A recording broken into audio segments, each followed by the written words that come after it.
might run into some problems like flashing fluorescent light bulb or an app that keeps crashing. That is why it is important to know the backwards and forwards of a system. This is where fault tree analysis comes into play. Fault tree analysis shows the critical components to let you understand how a system failure occurs. A visual representation can make it easier for teams to be on the same page. As such, I am going to show you how to create fault tree analysis with the use of a fault tree diagram. Navigate to GitMind's website and click Get Started on the page.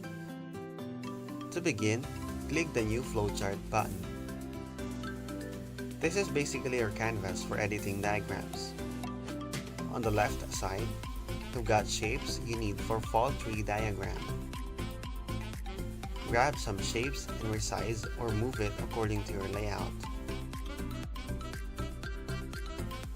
Grab another shape or as needed and then connect them using lines.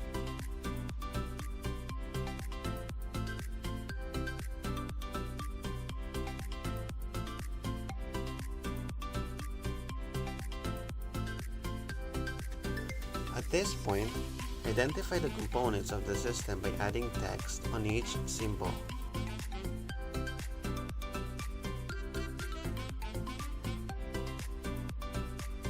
Over the right panel, you can modify the look of the diagram by changing the field color, font size, and so much more.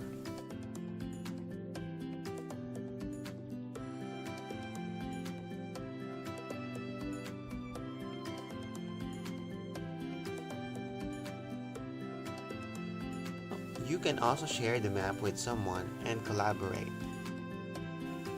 Now you have a complete fault tree analysis that helps you point out the root cause of a system failure by drawing it with a totally free and online tool, GitMind.